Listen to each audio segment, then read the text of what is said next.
आज हम आपको ज़मीन के बारे में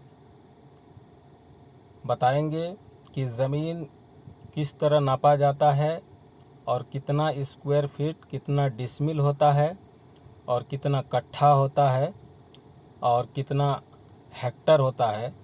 यानी ज़मीन के माप का जो पहचान है वो कितने प्रकार के किस तरह होता है, तमाम डिटेल्स से मैं बताऊंगा। यानी कि ज़मीन के बारे में किसी तरह का सवाल आपके पास शायद नहीं रहेगा, इतनी अच्छी से मैं आज ज़मीन के बारे में आपको बताऊंगा। इससे पहले हमने एक ज़मीन नापने का फार्मूला जो दिया था, उस समय थोड़ा सा उसमें बहुत सारी कमियां रह गई थी। उसी को मैं पूरा करने के लिए आज मैं आपको बताऊंगा कि आप घर बैठे और अपनी घर के इंची टेप से ज़मीन के बारे में आराम से निकाल सकते हैं कि आपकी ज़मीन कितना डिसमिल या कितना कट्ठा है। पूरे हिंदुस्तान की किसी भी इलाके में अगर आप रहते हैं तो वहाँ पर आप अपनी ज़मीन को निकाल सकते हैं कि हमारा ज़मीन कितना है। तो चलिए हम आपको बताएंगे कि ज़मीन कितना स्क्वायर फीट में, कितना डिसमिल और कितना कट्ठा होता है। इसके लिए आपको एक एप्लीकेशन गूगल प्ले स्टोर से डाउनलोड करना होगा, land area converter. Play store में जाएंगे और यहाँ पर आप टैप कीजिएगा लैंड एरिया कन्वर्टर। इसको डाउनलोड करने के बाद ये लैंड एरिया जो तीसरे नंबर में है, इसको आपको डाउनलोड करना है। मैं पहले से डाउनलोड किया हुआ हूँ। इसको ओपन करते हैं। इसमें देखिए नॉर्थ, साउथ, वेस्टर्न और ईस्टर्न और सेंट्रल रीजन, ये 5 पार्ट में हिंदुस्तान को बांटा गया है। उसमें से आप जिस एरिया में रहते हैं उसी एरिया में आप सेलेक्ट कीजिए। हम ईस्टर्न एरिया में रहते हैं, इसलिए हम ईस्टर्न को टच करेंगे। इसमें देखिए स्टेट सेलेक्ट पहले करना होगा।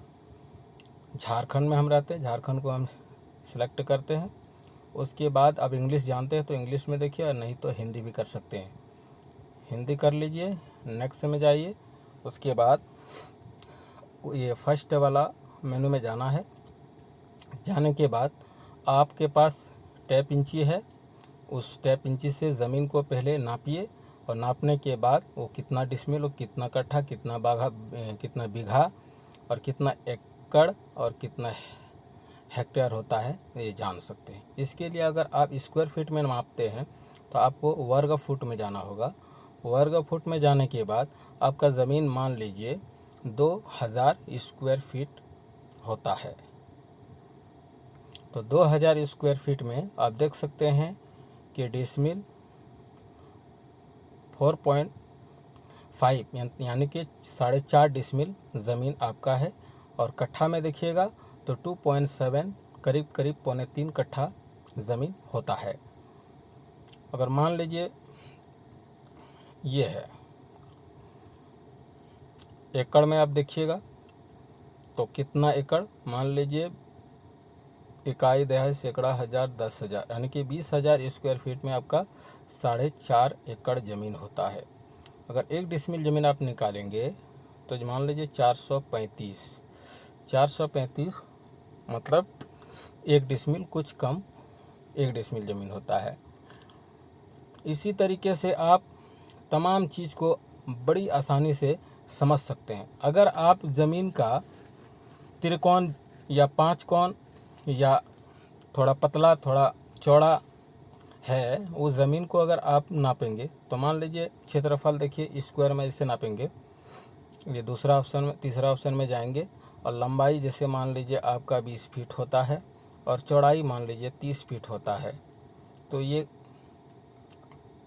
गणना कीजिए, उसमें आपको पता चल जाएगा कि आपका ज़मीन 1.3 डिसमिल है और कट्ठा 0.8 ये है अगर स्क्वायर में है। तो अगर मान लीजिए त्रिकोण में है तो त्रिकोण में आप 3 माप लीजिए। ए से बी मान लीजिए 10 फीट होता है, बी से सी मान लीजिए 20 फीट होता है, सी ए मान लीजिए आपका 30 फीट होता है, इस तरीके से गणना करने के बाद ये शायद ज़्यादा हो गया, ये 10 फीट देते हैं।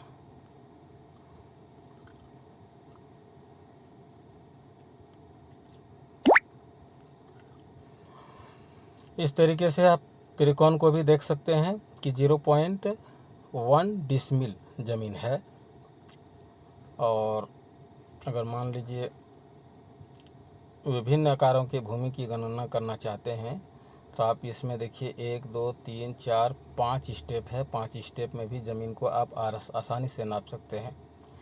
इसमें आपको सबसे बड़ी फ़ायदा ये है कि कोई भी ज़मीन अगर आप कहीं खरीदते हैं तो आपको मान लीजिए डिसमिल के आधार पर देता है और आप अमीन को बुलाएंगे, अमीन सत्यापन कर रहा है या नहीं कर रहा है, इसके बारे में आप संदेह रहने से पहले ये कि वो ज़मीन नाप रहा है, नापने के बाद अपने हाथ से टेप इंची से नापिए अपने ज़मीन को और उसको स्क्वायर फीट में निकालिए।